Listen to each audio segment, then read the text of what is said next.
We are going to see the 5 major mistakes that beginners make, that everyone makes when we start playing chess.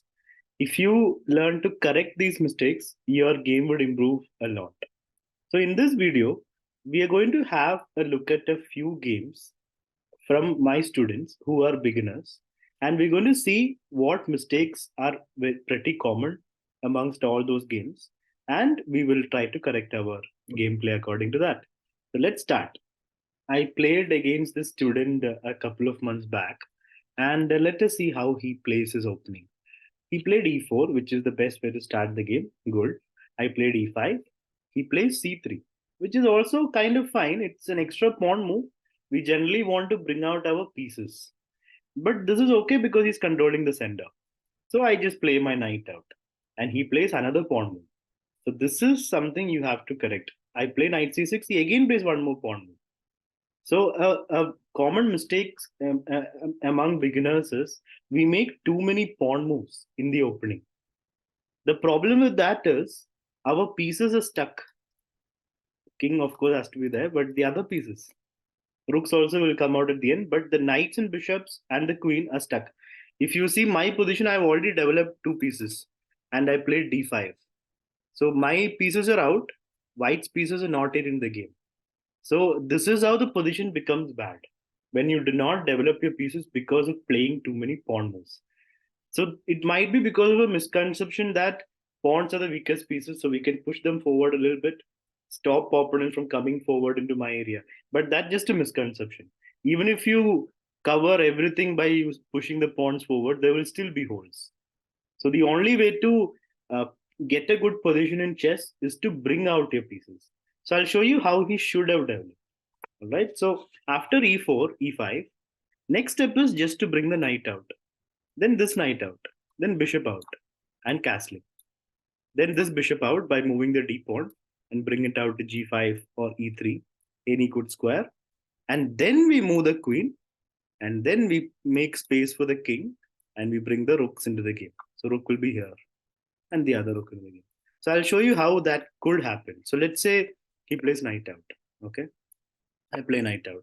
He plays bishop out. Let's say I play my knight out. He castles. Or brings a knight out, it doesn't matter. Let's say I bring my bishop out, he castles. Now, let's say I play d6, he plays d3. I play some extra move, and he brings out his bishop.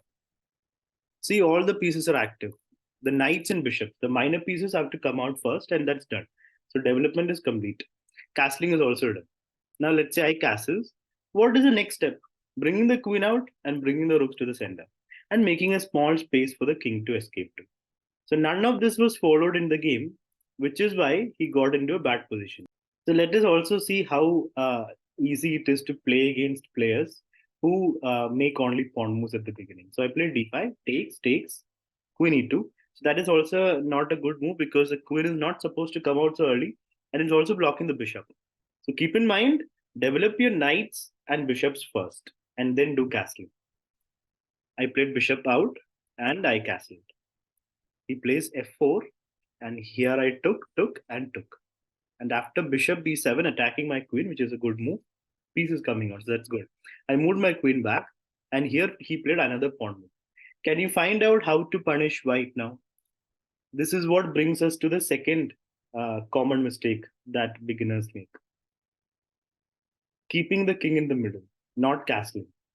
So here white couldn't castle because he moved the f pawn. So this bishop's diagonal is opened up, and knight also came here, so I took it, and king is not able to castle. So we have to keep castling in our mind. Because white didn't castle, I have a move that gets a piece here, gets a good advantage, and that is rook e8. And now the queen is gone. So he played king d1, I took, and then just a matter of getting the queen, and it is checkmate actually. See, all the pieces are active, and look at the number of pawn moves white has played. That's discounting the pawns that have been captured, even the ones that are on the board. So remember, number one, do not move pawns, do not move too many pawns in the opening. Develop your pieces and castle. Second, keep your king in the castle. Get your king to castle. Do not keep your king in the middle of the board. In this game, the black player, who is a beginner, is playing against a slightly experienced player who is white. So white started with d3, which is okay. d5 is better for black, good move. And now white play d4. Now takes, and black has the option of exchanging queens, but black decided not to. He played c6. Now knight out. So white's developed the piece. Now black moved the same pawn again. So moving pawns itself is bad in the opening unless it's in the center or to attack something. So this is a pawn that is not in the center, and he's moving the same piece again. So in the opening, we should not move the same piece again and again. We should develop everybody, and then in the middle game we can maneuver the pieces. In the opening, we just bring pieces out. Bishop out, knight moves, rook b8 takes. And that's a free piece actually. Oh, it's not a free piece. A knight can't take. It's pinned by the bishop. So pawn forward and takes. Now black cannot castle. Right? Queen check, king moves, and now queen takes rook. The knight is still pinned. So white is using the pin to his advantage. Knight can't take the queen because then it'll be a check. The king moves. Now knight takes queen as a threat. And now rook d8. Knight takes queen is possible for black. Black played king f6. So again, black has gone into some sort of tilt here. He is moving only the king. So this is also something I've noticed amongst total beginners, those who are very new to the game. They move their king a lot. I don't know the reason. Maybe they believe that king is an important piece. It's easy to move the king, right? Just move one step. We don't need to think too much how to move the king. But yeah, that is a very important mistake that we have to correct. We should, first of all, we should not move the same piece again and again, and definitely not a king. King should be in his castle, right? So that is the way to get good positions. Get your king to safety, develop everybody, don't move the same piece again and again. So let's see how the game went. Queen moves, king moves again to the center. That's a mad king. Knight check, king moves, queen check, king moves, and king went all the way back. King moves, and now knight takes, queen takes, and it's over. Queen d8 checkmate. The knight still didn't develop, right? And the king had a full tour of the board, came back just to get checkmated. So when you see this, if you are already at a good level, you might think, what is this guy doing? But remember, we've all been there. Like I've also been there. Like it takes time for us to realize the mistakes we're doing and then to correct it. So the earlier we understand our mistakes, the easier it is to correct it, and the faster we become good players. So the 3 points we have discussed so far, the 3 common mistakes. One, making too many pawn moves in the opening instead of developing the pieces. That's one mistake, very common. Second, keeping the king in the middle, not castling and keeping the king in the middle. That's another common mistake. And third, moving the same piece over and over in the opening. So these 3 things are specific to the opening stage of the game. In the middle game or in any stage of the game, we have to just remember 2 things. The most common mistakes which we make when we are beginners is we do not check opponent's last move. Like you're playing against somebody, right? So they have their plans. They might have a direct threat on your piece. Let's say he moved a pawn to attack your queen. So if you don't think about what he played, you will just make a random move and you lose your queen. So we have to always check our opponent's last move. So let us see an example of this. E4, E5, pawn forward. So she played another extra pawn move. This does not help at all. That's the seat of the knight. That's where the knight should be sitting. Knight out. So I just develop my pieces. Now she's also bringing her pieces out. But the damage is already sort of done. And here I played c6. Now you should first ask yourself, what's my threat? Am I making a threat? Again, it's not easy to get into that groove.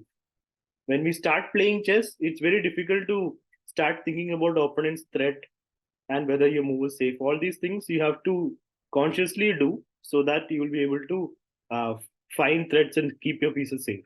So here, the white bishop is hanging. Knight is defending it, but the pawn will still take the bishop, right? Because bishop is 3 points. It's good for black. So a normal move would be to save the bishop. Move it somewhere safe. Not all the way back. Keep it somewhere active, like here. Not even here because it blocks the d pawn. Only then the bishop can come out. So probably c4, a4, or e2. these three are good squares. But instead, my opponent played knight d5. So not only is the bishop hanging, she has also not checked if the knight is safe, the move is safe. So that brings me to the final point. Before making your move, always see if your move is safe. See if your move is good or bad. If it's equal or good, it's fine, good, play it. If it's bad, if you're losing more points than getting, then it's bad. So here you're losing a knight. Of course, I can take the bishop as well. But this move itself is not safe. So here, I just took the bishop. She played knight e7. Again, that's a gift, right? She's giving the piece for free. King can take it, queen can take it, bishop can take it. How should I take it? Should I take with the king, bishop, or queen? The best move would be to take with the queen. Of course, definitely not with the king because then I can't castle. I want to castle later, right? If I move my king, I can't castle. The queen takes is best. Bishop takes is okay, but bishop is already active, right? So why bishop? So queen takes, knight comes out. Again, knight should have come here. If not f3, at least it could come to e2. That's a better place than the corner. f3 is played. The pawn has come to f3, which is why knight can't come to f3. Bishop b4. I don't know why I played it. That doesn't make sense actually. Uh, okay. I remember now. I wanted to let her castle, basically. I had just taught her castling the previous class, the whole of them. So just to let them castle, I played this. She played a4, another extra pawn move. I castled, and here she castled. Castling wouldn't have been possible if the bishop was here, right? So I gave a check, king moves, and now takes. She can take back, and now b5. Always see your opponent's last move. Rook is hanging. So she saves the rook, but goes into the mouth of the other rook or bishop. So she's not checking if the move is safe. So these two are the most important things to do. These two things. Even if you don't do the first three things, it's not fine, but it's not that bad. But if you forget to do these two things, checking your opponent's last move and checking whether your move is safe, then you will keep losing your pieces. You will not know where is the leak. How after 10 moves, your pieces will not be there. All the pieces are gone. Where did they go? Because we did not play safe. We did not check if the move is safe. We did not check opponent's threat, opponent's last move. If you don't do that, you will lose your pieces. So it's important to keep your pieces safe by doing these two things. So here I took it. Knight comes out. You can see all the pieces are playing.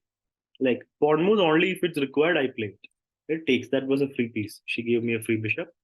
Now free knight. And now free queen. And it is checking. So I hope this was helpful to you. So if you've just started playing chess, try to remember these five things, five mistakes that are very common among beginners, and try to change your play according to this. Analyze your games after every game to see where exactly things are going. Then you will be able to keep more pieces on the board, and you will be able to take more of opponent's pieces.